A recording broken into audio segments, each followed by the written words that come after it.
Müəllif rahimehullah Müsəlmanın qalası kitabında bölüm açır. Əvvəl vəsvəsəti fis-salati və fil-qiraə. Namazda və oxuyarkən vəsvəsəyə qarşı edilən dua Əuzubillahi mineşşeytanirracim və sonra buyurur ki, sol tərəfinə tüpür. Və vəsvəsə haqqında artıq götürdük və daha yaxşı olardı ki, bu bölüm də vəsvəsəyə bağlı olan bölümlərin içərisində, yəni onlara ardıcıl olaraq gələrdir. Çünki bundan öncə imanda vəsvəsəyə mübtəla olanın duası keçdi və şeytanı vəsvəsəni qovmaq üçün dualar. Yəni hər bir halda müəllif rahimehullah burada gətirir bu bölümü. Osman ibn Abil As radiyallahu anhudan gəlir hədis. Ənəhu ətən nəbiyyə sallallahu aleyhi və səlləmə fəqal. O Peyğəmbər sallallahu aleyhi və səlləmin yanına gələrək deyir ki, ya Rasulallah, ey Allahın Rasulü, İnnə şeytanə qad halə beynə və beynə salati və qiraəti yəlbisuha aleyyə. Yəni şeytan deyir ki, ey Allahın Rasulü, şeytan mənimlə namazım və qiraətim arasına girərək namazımı və qiraətimi mənə qarışdırır. Və bəzilər gətirir ki, yuləbbisuha aleyyə. Yuləbbisu bu artıq daha çox mənasını verir, daha çox qarışdırır. Və Peyğəmbər sallallahu aleyhi və səlləm buyurur ki, Zəkə şeytanu yuqal ləhu xənzəb. Və Peyğəmbər sallallahu aleyhi və səlləm buyurur ki, o şeytandır. Ona xanzəb deyilir. Namazda vəsvəsə verən şeytana xanzəb. Və digər oxunuşu da var. Xinzib, xanzəb ya da xanzub. Və buyurur ki, فَإِذَا أَحْسَسْتَهُ فَتَعَوَّذْ بِاللّٰهِ مِنْهُ وَتْفُلْ. Və bunu hiss etdiyin zaman Allaha sığın və tüpür. Və alə yəsərikə thələsən, sol tərəfinə 3 dəfə tüpür. Və Osman deyir ki, Osman ibn Abil As, mən bunu etdim, Allah Teala onu məndən apardı. Və hədis Səhih Müslimdə keçir. Demək, bu hədisdə keçir ki, şeytan namazda mənimlə namazım və qiraətim arasına girir. Və burada ehtimal var ki, mənimlə namaza girməyim arasına, namaza daxil olmağım arasına, yəni mane olur, başlanğıcdan. Çünki bəzi insanlar vardır ki, təkbir gətirmək istəyir, namaza giriş təkbirini, vəsvəsə hasil olur. Və şeytan ona elə eyham edir ki, o təkbiratul ihram, ihram təkbirini gətirməyib. Sonra görürsən ki, namazda Allah, Allah, Allahu Ekber, yəni görürsən bir neçə dəfəyə təkbir gətirir. Və yaxud da ola bilər ki, namazın içərisində qiraətini qarışdırır. Çünki keçir ki, hələ beyni və beynə salati və qiraəti. Namazda mənimlə namazım və qiraətim arasına girir, mane olur. Yəni oxumaq istəyir, oxuya bilir. Və bəzilərdə vardır ki, Fatihəni bir neçə dəfə təkrarlayır. Və ona elə gəlir ki, Fatihəni oxumayıb və buna görə təkrarlayır. Və yaxud da burada ehtimallardan biri də odur ki, namaz qılır, oxuyur, amma heç nə dərk etmir. Bu da bir çox insanlara hasil olur.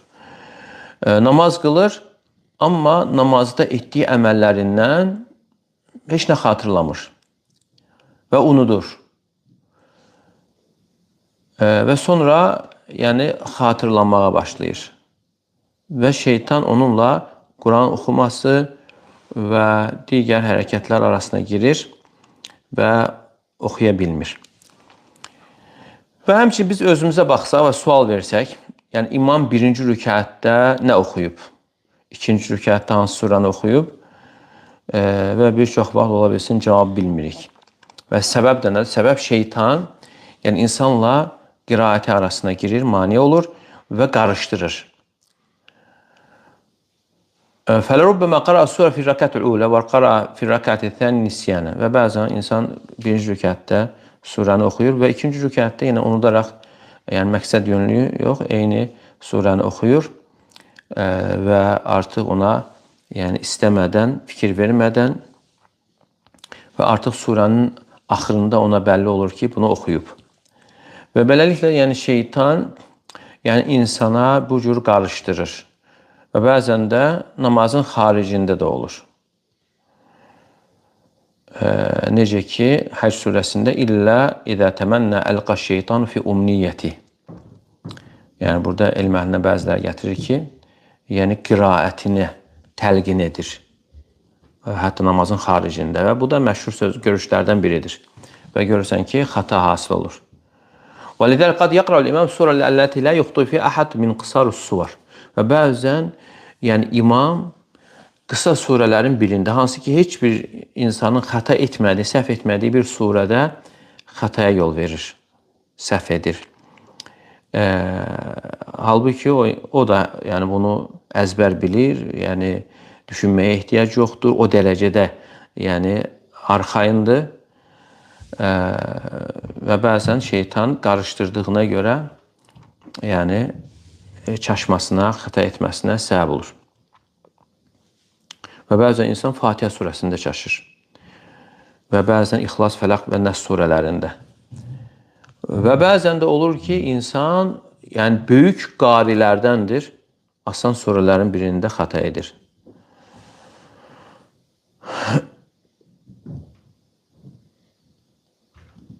Fətəcidu hədə min kibar əimmə, yəni böyük imamlardan biri namazda qısa surələrdən birində yəni xəta edir və bəzən insan təəccüblənir. Avrubbəmə yeşmət bi ba'du mən hadar və yaxud da bəzən orada iştirak edənlər buna gülür. Fədək axta məsələn, misal olaraq qul huvallah İxlas surəsində xəta etdiyinə görə və yaxud da Fatihə surəsində və huvə nəfsu lədi lərubbəmə təəccə minhu. Bəzən insan özü də buna təəccüblənir. وقد حضر جمع فيخطئ الثاني في الفاتحة وهم أئمة الجبال. Yəni belə hallar olub, böyük yəni Quran elmində imamlardan olanlardan biri yəni xəta edir. Fəalə kulli hal şeytan yəlbis aləl-mum fis-salah, yəni şeytan möminin qiraətini çaşdırır, qarışdırır namazda və bəzən də namazın xaricində və ona elə bir şeylər xatırladır ki, onun çaşmasına, xəta etməsinə səbəb olsun.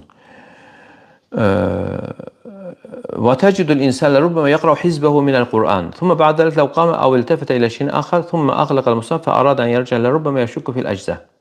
Yəni bəzən olur ki, insan Qurandan, yəni gündəlik özü üçün ayırdığı bir hissəni oxuyur və sonra qayıtdığı zaman yəni artıq şək edir ki, oxuyub oxumayıb. Görürsən, həmən cüzdür, yoxsa başqasıdır. Nəyə görə? Səbəb də odur ki, Quranı oxuduğu zaman qəlb məşğul idi. Qəlb başqa yerdə idi. Ona görə bu hədisdə də gəlir ki, şeytan mənə namazımı və qiraətimi qarışdırır. Və yəni, insan namaz qılır, bilmir nə qədər qılıb. 3 rükət qılıb, 4 rükət qılıb və şeytan ona müəyyən şeyləri xatırlatdığına görə. Yəni, yəlbisu aleyyə, yəlbisu aleyh, yəni mənası odur ki, mənə namazımı qarışdırır. Namazımda məni şək şübhəyə salır. Və Peyğəmbər sallallahu aleyhi və səlləm buyurur ki, o müəyyən bir şeytandır. Namazda vəsvəsə edən şeytandır, ona xənzəb deyilir. Yəni, o şeytanın adı xənzəbdir. Və yaxud xinzib, xinzib kəsrə ilə də deyilir. Xinzəb, xinzib ya da xunzəb. Yəni, bunların hamısı varid olmuşdur, yəni alimlər tərəfindən hərəkələrin qoyulması. Deməli, bu həmən şeytanın adıdır, mənası isə yəni pis işlərə cürəti olana deyilir. Pis işlərə cürət. Mən kən yəsəl an əsmə şəyə fəhvə xanzəb, fəhədə xanzəb. Və huvə şeytan lədi yəhulu beynəl marı və beynə salatihi. Deməli, namazda insanla namazının və qiraətinin arasına girən şeytanın adı xanzəbdir və yaxud da xinzib. Və Peyğəmbər sallallahu aleyhi və səlləm buyurur ki, فَإِذَا أَحْسَسْتَهُ, yəni onu hiss etdiyin zaman və onun təsiri namazda tapdığın zaman fətəavvəz billahi minhu, ondan Allaha sığın. Çünki onun vəsvəsəsindən xilas olmaq Allahın yardımı ilə olur. Yəni Allaha sığınmaqla olur. Vətful alə yəsərikə, və sol tərəfinə tüpür 3 dəfə. Əuzu billahi minəşşeytanirracim deyildikdən sonra yəni sol tərəfinə tüpür gəlir. Yəni bu da sol tərəf nəyə görə? Yəni aşağı işlər, yəni sol tərəf aid olduğuna görə. Fəyətful an yəsəri və kəmə səbəq aydan fīmə yəxtas bir rü'yəti seyyi əlləti yərahə ən-nai, və həmçinin yuxuda bir insan pis yuxu görərsə, onda da həmçinin sol tərəfinə tüpürür. Və burada keçən təfələ tüpürməkdir, bir də var nəfəthə və bir də var nəfəxa. Nəfəxa sadəcə yəni üfürməkdir. Nəfəthə yəni yüngül, sulu tüpürməkdir, amma təfələ isə yəni ağız suyunu çıxardaraq yəni tüpürməyə deyilir. Hədə idə kən yusalli vahdə, yəni buna vaxt ola bilər. İnsan əgər tək namaz qılırsa və fi məkan yaslu fi təfli, və yaxud elə bir yerdə ki, orada tüpürmək mümkündür. Məsələn, çöldə namaz qılır, səhrada namaz qılır və yaxud da yaylığa tüpürə bilər. Yəni, lakin bunu məsciddə etmir. Çünki məsciddə edərsə namaz qılanlara yəni əziyyət verə bilir. Fəhədə lə yümkün və leysə hədə huvəl murad və innəmə bimində və nəhvə hədə. İndi burada nəzərdə tutulan birbaşa belə etməsi yox. Məsciddə də olsa, yəni yaylığa, salfetkaya tüpürür. Və nəhn lə nəqul şeyən, əv nəqul əvəzu billahi minəşşeytanirracim bidun nəfq. Fəhədə lə yəkfi. Yəni, bəzən olur ki, insan sadəcə əvəzu billahi minəşşeytanirracim deyir, bu da kifayət eləmir. Onunla yanaşı hədisdə tüpürmək gəlmişdir. Və sahabə də deyir ki, fəfəaltu zəlikə, mən bunu etdim. Fəəzhəbəhullah, yəni Allah Teala onu məndən apardı. Yəni o şeytan ki, namazda insanlara vəsvəsə verir, insanla namazının arasına girir və insan bilmir ki, nə qədər qılıb, nə oxuyub və bəzən insanın qiraətində, namazında, təkbirlərdə, qiyamda və oturuşunda onu şək-şübhəyə salır. Və belə olanda insan Peyğəmbər sallallahu aleyhi və səlləmin vəsf etdiyi kimi sığınmalıdır. Və bu da istiadəni, yəni Allaha sığınmağın nə qədər mühüm olmasını bildirir, əzəmətli olmasını bildirir. Və buna görə insan Qur'ana başlamazdan əvvəl Əuzu billahi minəşşeytanirracim deməlidir. Ya da Əuzu billahi səmiyil alim minəşşeytanirracim. Yəni şeytandan xilas olmaq üçün və şeytan onun fikrini yayındırmaması üçün və oxuduğu zaman ayıq qəlblə, xuşu içərisində, tədəbbürlə oxuması üçün. Amma o ki, qaldı şeytan musallat olarsa və bəzən iş o dərəcəyə çatır ki, pis şeyləri insan hətta ayələr oxuduğu zaman onun gözündə canlandırır. Məsələn, ayələri, sözləri və Allahın vəsflərini pis, çirkin mənalarla bağlayır və oxuyan insan da bundan əziyyət çəkir və sonra oxumağı tərk edir və bu da doğru deyildir.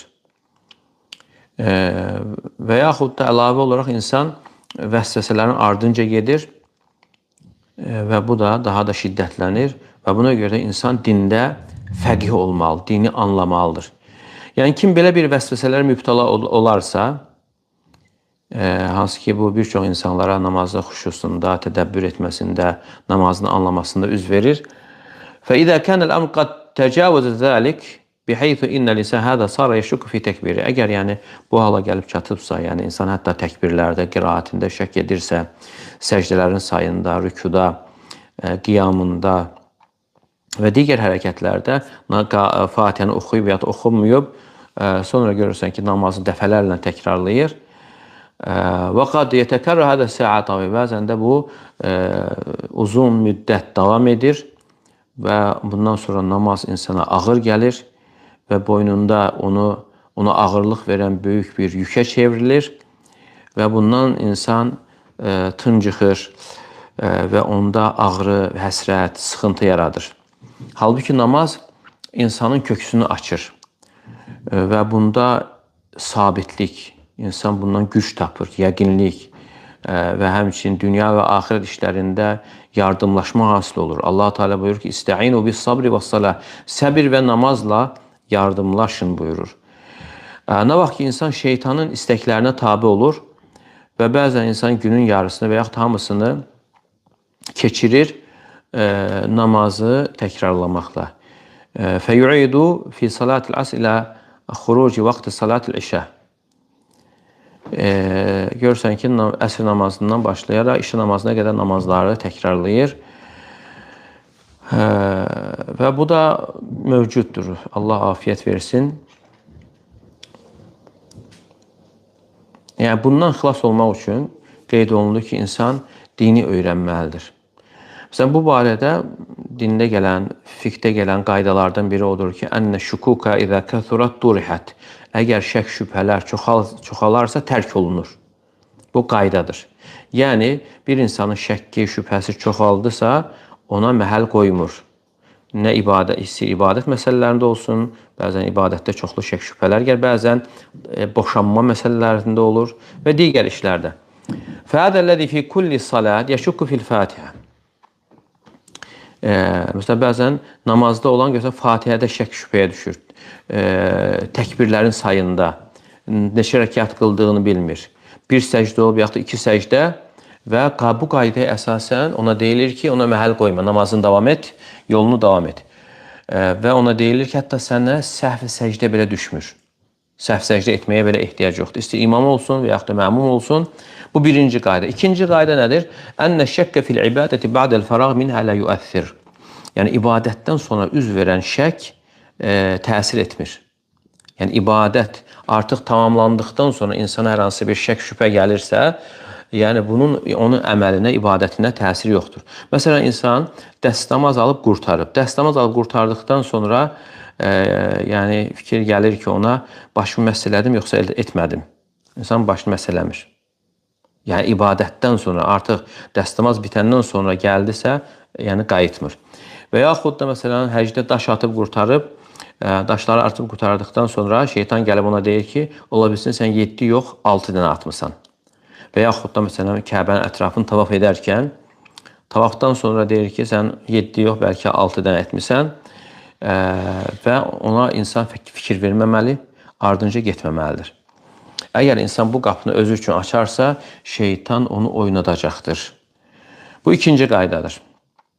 Deməli, ibadətdən sonra gələn şübhənin, şəkkin, şübhənin təsiri yoxdur. Ona məhəl qoyulmur. Və üçüncü qayda isə ennel yaqin la yazulu biş-şək. Yəqin şəklə aradan qalxmır. Yəqinlik şəklə aradan qalxmır. Məsələn, bir insan yəqin olaraq bilir ki, dəstəmaz alıb. Amma dəstəmazın pozulmasında yəqin deyil, ona şübhələr gəlir və ona məhəl qoymur. Fələv aliməl insan bihədə və təfəqqə. Əgər insan bunu bilir və öyrənərsə, din barəsində, dini elmlər haqqında fəqih olarsa, artıq bunu yenidən qaytarmasına ehtiyac olmur. Və buna görə Peyğəmbər sallallahu aleyhi və səlləm şeytan əgər vəsvəsə verərsə dəstəmaz haqqında, deyir, fələ yansarif həttə yəsmə savtan av yəcidə rihan. Yəni, səs gəlmədikcə və yaxud da qoxu duymadıqca namazı tərk eləmir. Yəni, çünki şək nədir? Zəifdir və yəqini qaldırmır. Yəqin daha güclüdür. Fəhədə şəkkül ard lə yültəfətü ileyhi. Yəni, bu ötəri gələn şəkkə məhəl qoyulmur. İnsan buna görə namazını kəsməməli, namazında davam etməlidir. Əgər insan bunun üzərində davam edərsə, fikir verməzsə, Allahın izni ilə bu vəsvəsələr yoxa çıxacaqdır. Və bunun üçün də insandan güclü iradə tələb olunur. Allahdan yardım istədikdən sonra. Amma bir çox insanlarda isə yəni, bu cür güclü iradə yoxdur. Və ona təlqin olunduğu zaman o qəbul edir. Sonra görürsən ki, sualları yenə artırır, davam etdirir, təkrarlayır müxtəlif formalarda. Yəni, o suallar say baxımından çox olsa da, yəni mahiyyət baxımından eyni suallardır. Ona görə insan belə suallara da getməməlidir. Yəni, çünki belə suallar vəsvəsəyə qapı açır. Deməli, bu məsələ mühüm məsələdir. Əgər insana namazda vəsvəsələr gələrsə, insan Allaha sığınaraq sol tərəfinə tüpürür və bununla o vəsvəsənin qarşısını almış olur. Bu hədisin faydalarını hirsu aduvillah iblis alə dihabi bilubbis salah. Allahın düşməni iblisin namazın özəyini aparmağa həris olması. O da xuşudur. Namazın özəyi xuşudur. Və istəyir ki, namaz qılan namazından çıxdığı zaman namazından heç nə anlamasın. Və böyük əcirləri ona yəni itirmək istəyir. Və in kana abdu qad saqata anul farida ba'da adaya. Baxmayaraq ki, insan dərk eləməsə belə namazı artıq fərzi boynundan düşürmüş olur, amma mükafatı, savabı itirmiş olur. Və həmçinin faydalardan vəsvəsə şeytanın ən böyük hilələrindəndir. Dəst namazda olur, niyyətdə olur, sonra namazın daxilində olur və bunun da müalicəsi şər'i elmdir. Yoxsa vəsvəsə verilən insan dəli ola bilər və yaxud da dəlilərin yolunda olacaqdır. Və həmçinin faydalardan mə ən'amallahu bi alə sahab min hudurin nəbi sallallahu aleyhi və səlləm və vücudihi beynə zahrani fə idə əşkəl aleyhim amrun rəcəu iləyhi. Yəni Allah Teala'nın sahabelərə verdiyi nimət, Peyğəmbər sallallahu aleyhi və səlləm və onun yanında olmaları və hər hansı bir problem çıxdığı zaman yəni ona gələrək, onun yanına gələrək sual vermələridir. Və həmçinin faydalardan əl-yaqinu təm alə sıdqi Rasuli sallallahu aleyhi və səlləm fīmə qal. Peyğəmbər sallallahu aleyhi və səlləmin dediyində onun sadiq olmasına tam şəkildə yəqinliyin olması. Və bu da vəsvəsəni kəsmək üçün yeganə yoldur. Çünki bəzi insanlar bu sünnəni tətbiq edirlər. Yəqin olaraq yox, yoxlamaq üçün tətbiq edirlər. Və bu da şeytanın onlara olan təlbisi sayılır, çaşdırması sayılır. Və bu hədisdə gəlir ki, Allaha sığın və sol tərəfinə 3 dəfə tüpür. Və digər rəvayətdə isə gəlir ki, 3 dəfə Bismillah və sonra 7 dəfə isə Əuzu billah və qudrati min şərri mə əcid və uhadir.